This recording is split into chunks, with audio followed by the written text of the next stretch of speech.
La tragedia que impactó a Surfside, un suburbio de Miami, la madrugada del 24 de junio de 2021, dejó una huella imborrable en la historia de los desastres arquitectónicos. En este relato, exploramos los eventos que llevaron a la catástrofe del colapso de un edificio de apartamentos, así como las historias de aquellos que vivieron para contar la desgarradora experiencia. Se recomienda discreción al espectador. Comencemos. Catástrofe 1. La noche del 24 de junio, Nicolás Balboa paseaba a su perro por la playa cuando escuchó un estruendo ensordecedor. A pesar de que el clima era tranquilo, se dio cuenta de que algo horrible había ocurrido. Al llegar al lugar se encontró con el horror de un edificio residencial de varios pisos que había colapsado, llevando consigo al menos la mitad de los 136 apartamentos. En tan solo 12 segundos, la tranquilidad de cientos de familias se transformó en caos y desesperación. En medio de la oscuridad, Balboa escuchó una voz infantil pidiendo ayuda. Era Jonah, quien se encontraba atrapado en un estrecho espacio entre dos muros colapsados, desesperado por encontrar a su madre, Stacy. A pesar de la urgencia, Balboa no pudo liberarlo solo, y cuando los rescatistas finalmente llegaron, la magnitud del desastre se hizo evidente. Más de 80 equipos de rescate se desplegaron en la escena. Pero las cifras iniciales eran aterradoras: 35 rescatados, 1 muerto y 159 desaparecidos. Jonah fue uno de los rescatados, pero su estado era crítico. Mientras luchaba por su vida en el hospital, la búsqueda de su madre se volvía cada vez más desesperada. A medida que pasaban los días, la situación se tornaba más sombría. 12 días después del colapso, el número de muertos había ascendido a 46. La angustia de Jonah se intensificaba al no saber el destino de su madre. El 23 de julio, la cifra final de víctimas se dio a conocer. 98 personas perdieron la vida en esta tragedia. Las familias de las víctimas exigieron respuestas sobre las causas del colapso, y lo que descubrieron fue aún más inquietante. Daños estructurales críticos habían sido documentados años antes del colapso, revelando una serie de negligencias que llevaron a esta tragedia. El edificio de apartamentos, parte de un complejo de 3 torres, fue construido con violaciones a los códigos de construcción. Los ingenieros descubrieron que las vigas de soporte en el nivel del estacionamiento subterráneo tenían menos refuerzo de metal del requerido. Además, un error en la construcción de la piscina, ubicada justo encima del estacionamiento, permitió que el agua se acumulara, erosionando lentamente las vigas de soporte. A pesar de que la empresa propietaria del edificio fue informada sobre estos problemas en 2018, las reparaciones nunca se llevaron a cabo. Un año antes del colapso, un video mostró grietas gigantes en el estacionamiento, pero no se tomaron medidas. Solo 7 minutos antes del colapso, un video mostró una fuerte corriente de agua inundando el garaje del condominio. Estas señales de advertencia se ignoraron, y el resultado fue desastroso. Jonah Handler, que había sobrevivido al colapso, ahora enfrentaba no solo sus lesiones físicas, que incluían 12 vértebras fracturadas y músculos de la espalda desgarrados, sino también un profundo trauma psicológico. El joven sufrió lo que se asemeja al trastorno de estrés postraumático, experimentando miedo intenso con cada trueno y luchando con sentimientos de culpa por haber sobrevivido. La historia de Jonah es un recordatorio escalofriante de cómo la negligencia en la construcción puede tener consecuencias fatales. Su experiencia refleja la necesidad de una mayor regulación y supervisión en la construcción de edificios, especialmente en áreas propensas a desastres. La tragedia de Surfside no solo se recuerda por las vidas perdidas, sino también por las lecciones que debemos aprender para prevenir futuros desastres. La catástrofe de Surfside nos confronta con la dura realidad de que la seguridad de las construcciones no debe ser una cuestión secundaria. Cada vida perdida representa una historia, una familia destrozada, y nos recuerda la importancia de la responsabilidad en el diseño y mantenimiento de edificios. Jonah Handler, a pesar de sus heridas, es un símbolo de esperanza y resiliencia, y su historia debe ser contada y recordada.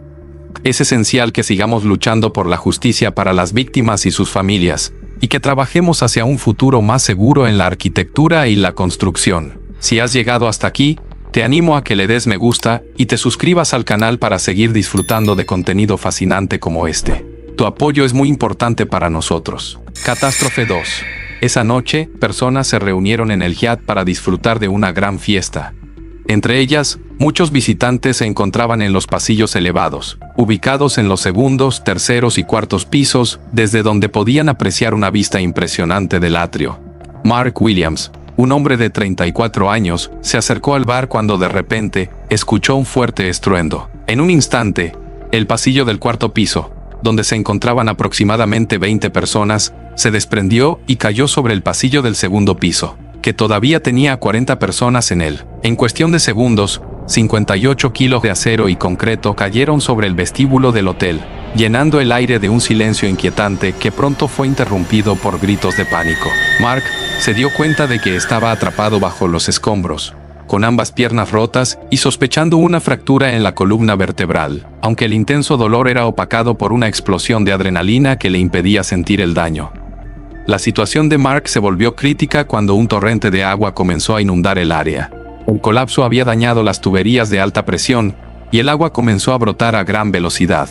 Atrapado y con su rostro presionado contra el suelo por los escombros, Mark comenzó a ahogarse, sin saber que había cables eléctricos expuestos alrededor de él, lo que aumentaba el riesgo de electrocución.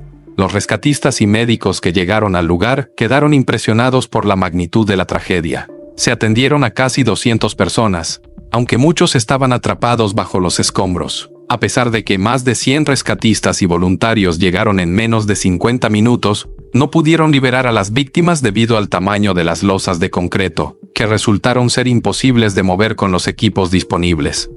Una potente grúa llegó al lugar esa misma noche, y a las 3:00 am se levantó exitosamente la primera gran losa de concreto. Sin embargo, el camino a la recuperación de las víctimas aún estaba lejos. Mark fue descubierto 9 horas después del colapso, cuando escuchó el ruido de las máquinas sobre él y comenzó a gritar desesperadamente. Aunque los rescatistas escucharon sus gritos, la situación era peligrosa. Los martillos neumáticos trabajaban peligrosamente cerca de su cuerpo.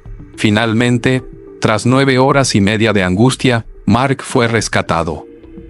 Se convirtió en el último sobreviviente sacado de los escombros. A la mañana siguiente, el balance era devastador. 114 personas fueron declaradas muertas, con el número de víctimas aún en riesgo de aumentar.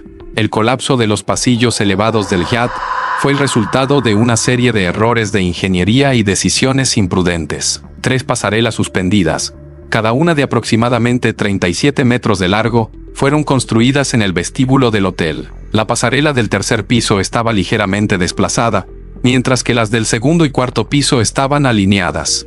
La planificación original requería que cada pasarela se uniera al techo mediante varillas de metal, pero se tomaron atajos durante la construcción. El cuarto piso fue fijado al techo, mientras que la pasarela del segundo piso se unió a la parte inferior del pasillo superior.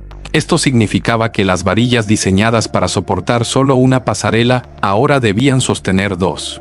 Además, un colapso previo durante la construcción fue ignorado, y se sospecha que hubo una comprensión tácita para abrir el hotel lo antes posible, a pesar de los problemas de seguridad, a pesar de las predicciones médicas que pronosticaban que Mark Williams no podría sobrevivir a sus graves lesiones.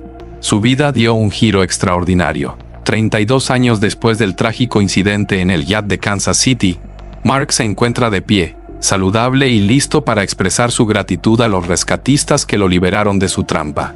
Contra todo pronóstico, ha recuperado su movilidad y se ha transformado en un símbolo de resiliencia y esperanza. Mark ha compartido que este desafío monumental lo ha moldeado, convirtiéndolo en una mejor persona. Su historia no solo es un relato de supervivencia, sino también un poderoso testimonio del espíritu humano ante la adversidad.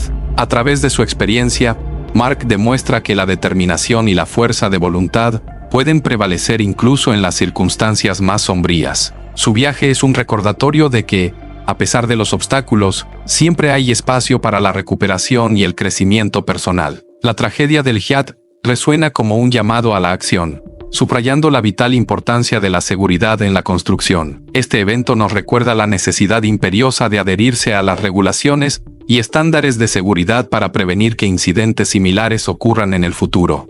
La historia de Mark Williams, un sobreviviente que desafió las expectativas, es una lección sobre la fortaleza del espíritu humano y la responsabilidad que tenemos de nunca dar por sentada la seguridad en nuestras edificaciones. Este acontecimiento no solo transformó vidas, sino que también dejó lecciones valiosas que debemos recordar y aplicar. La historia de Mark es un faro de inspiración, recordándonos que, aunque la vida puede presentarnos desafíos abrumadores, la esperanza y la resiliencia pueden guiarnos hacia un futuro más seguro y brillante. Su legado perdura como un recordatorio de que, en medio de la tragedia, la humanidad puede encontrar su mayor fortaleza. Espero que hayas disfrutado de este increíble viaje. Suscríbete y no te pierdas nuestro próximo video. Hasta la próxima.